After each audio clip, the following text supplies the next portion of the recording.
Bien, queridos hermanos,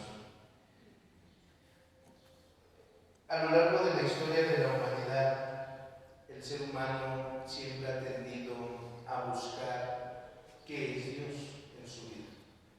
Y en ese buscar qué es Dios es porque siempre hay una trascendencia en el ser humano. Lo que no podemos negar es que el hombre está constituido por el cuerpo físico, biológico, pero también por el espíritu, por el alma, que es precisamente esa parte espiritual la que tiende a trascender, la que tiende a buscar una relación con lo divino. Y a lo largo de la historia, el ser humano, que es religioso, que es espiritual, busca las maneras a su entender. Y por eso de ahí han surgido precisamente todas las religiones, todos los cultos, ¿no?, que se han visto a lo largo de la humanidad. Y lo vemos en los Hechos de los Apóstoles. Cuando Pablo, ¿verdad?, está esperando a Silas en Atenas, pues va caminando y se da cuenta que, pues obviamente, el griego en ese entonces, como los egipcios y como todas esas grandes civilizaciones antiguas, pues buscaban encontrarse con Dios a su manera y a su entender. No es que fueran malos, al contrario, eran extremadamente religiosos. Y entonces eso les llevaba pues a formar o a crear sus deidades. Y entonces en ese precisamente panteón, ¿verdad?, de griego, donde había muchos dioses, ¿verdad?, donde había demasiados dioses según la concepción de cada persona. Y entonces Pablo pues le llena de rabia eso, porque él conoce la verdad. ¿Y quién es la verdad? Pues Dios. Que no hay varios dioses, sino que solamente hay un Dios trinitario, un Dios trino, ¿no? Dios Padre, Dios Hijo y Dios Espíritu Santo. Y entonces le llena de asombro, le llena de coraje, porque él quiere sacarlos del error. Que entienda precisamente que hay solamente un Dios, no varios dioses, ¿no?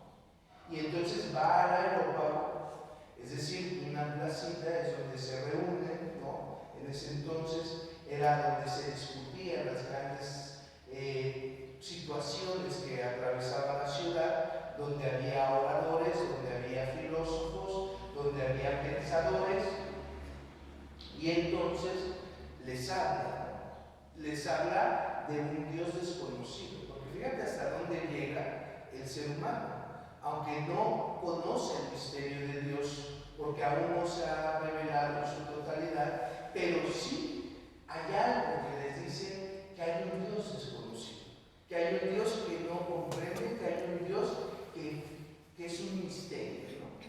Y nuestro Dios es un misterio en su actuar, en su obrar, porque Dios, ¿verdad?, precisamente siempre es un misterio que no se puede comprender, que no se puede abrazar. Eso lo debemos entender, para que no te frustres después, porque muchos se frustran al querer comprender en su totalidad el misterio. Dios es un misterio. Podemos rasgar un poco ese misterio, pero no lo vamos a comprender en su totalidad. Y entonces Pablo se planta ante pensadores, ante filósofos, y dice: vengo a hablarles de un Dios desconocido, porque sé precisamente que ustedes, ¿verdad?, que ustedes pues son muy religiosos. Y pues les sorprende, ¿no?, ese diálogo con Pablo, ¿no? Les sorprende a los pensadores griegos.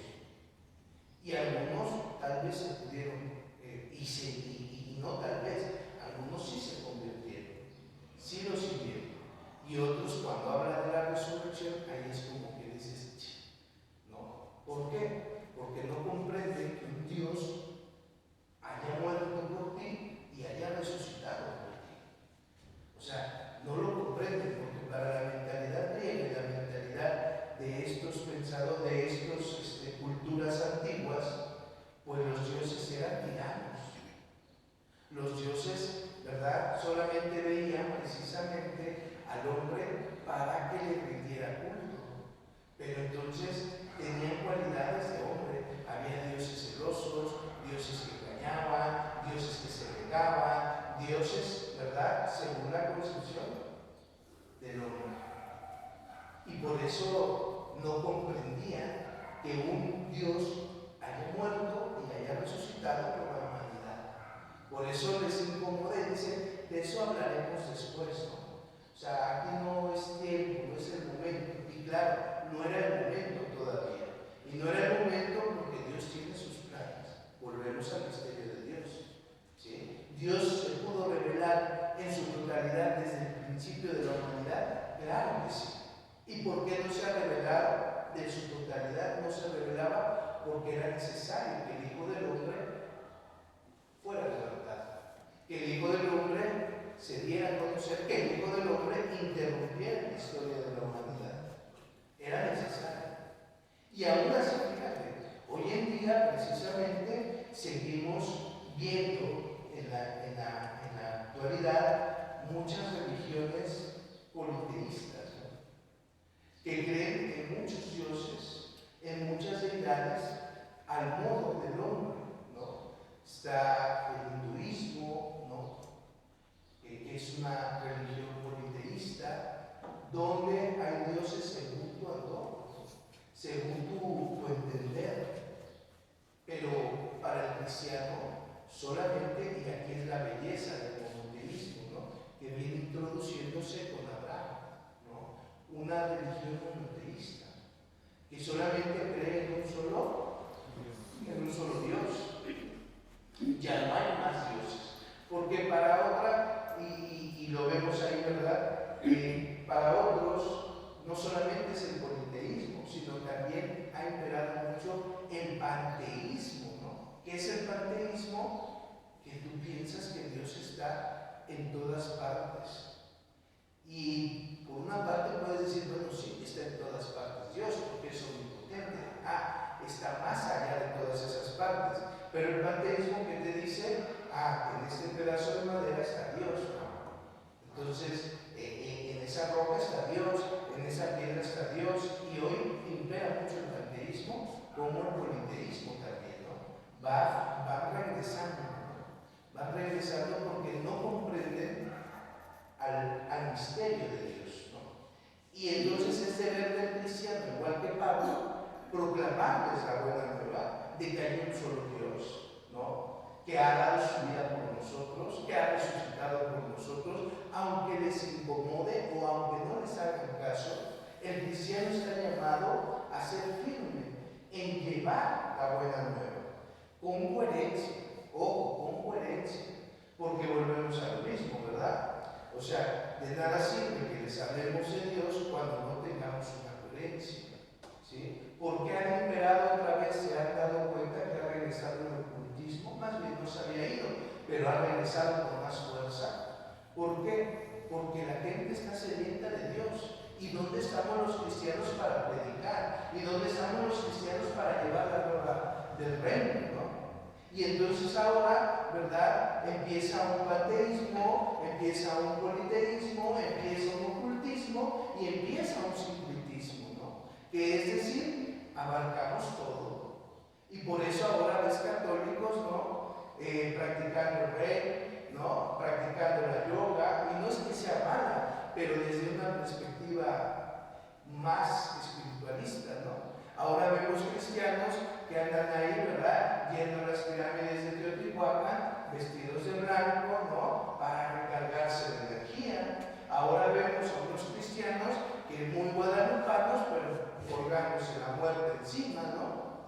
Ahora vemos cristianos, ¿no?, que en vez de proclamar la buena nueva del reino de Dios, ahora tenemos estos ritualismos paganos, ¿no?, donde ahora lo mezclamos con los ángeles. ¿Sí se han dado cuenta de ese ocultismo de los ángeles, ¿no? Que el ángel de la salud, que el ángel del dinero, que el ángel del amor, que ahora vemos cristianos, ¿no?, que vienen, que se dan golpes de pecho, pero andan haciendo amarres, ¿no?, andan haciendo hechizos o brujerías.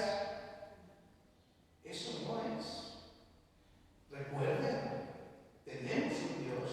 Recuerden el misterio de Cristo. Recuerden su sacrificio y llevemos será todo esto?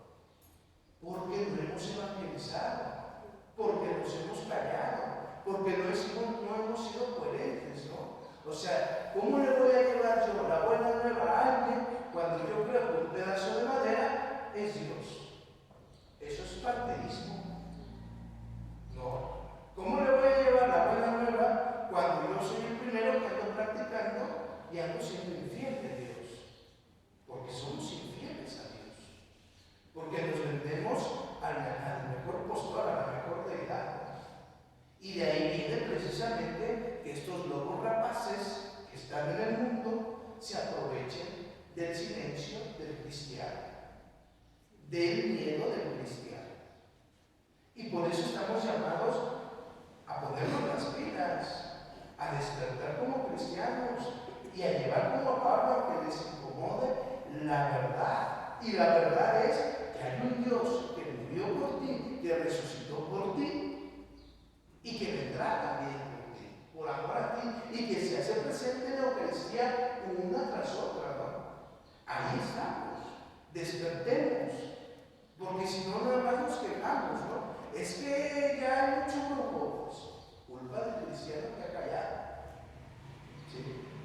Es que hay muchas sectas separadas, muchas sectas, y muchos que se han ido. ¿Por qué? ¿Por qué se van? Porque no están siendo de Dios. Porque están hambrientos de Dios. Y vienen los lobos rapaces y les muestran un Dios a su modo. Porque ¿qué es el sectarismo? Un panteísmo, ¿no? Tenemos al Dios bonachón, al Dios, ¿verdad?, dinero, al Dios tirano, al Dios, ¿verdad?, que te cumple tus caprichos. Un panteísmo. El sectarismo es un panteísmo de una distorsión de la concepción de Dios verdadero. ¿Y qué estamos haciendo como católicos? Callados, acobardados. Es momento de salir. Es momento de llevar la buena nueva. Y podemos, porque somos luz del mundo. Porque la gracia de Dios basta. Pero si queremos frenar el panteísmo, el politeísmo, incluso el sincretismo que se está dando en nuestro México, es momento que el cristiano tome su arma. Y su arma es el Espíritu Santo. Llénate del Espíritu. Y el Espíritu te conducirá. Y el Espíritu te llevará a la verdad. Y hará que tú lleves a los demás a la verdad. Esa es la misión del cristiano. La misión del cristiano no es solamente venir y sentarse. La misión del cristiano no solamente es portar un rosario. La misión del cristiano es llevar la buena nueva que no le gusta a la humanidad, aunque le incomode a la humanidad, al gobierno, a quien sea. Es llevar la buena nueva. Es necesario, porque el mundo se está perdiendo en eso. Y lamentablemente, ¿dónde están sus pastores? No hay. O están ocupados en otras cosas. ¿Y dónde están los cristianos? Ocupados en vanidades. Y entonces llega que se dulce todo esto y tú caes. Porque no conocemos al Dios verdadero, del que habla San Pablo, al Dios que dio la vida, al Dios que es amor. Y dámosle al Espíritu Santo que nos dé la fuerza, que nos dé sus dones, que nos dé la sabiduría para llevar la buena nueva del reino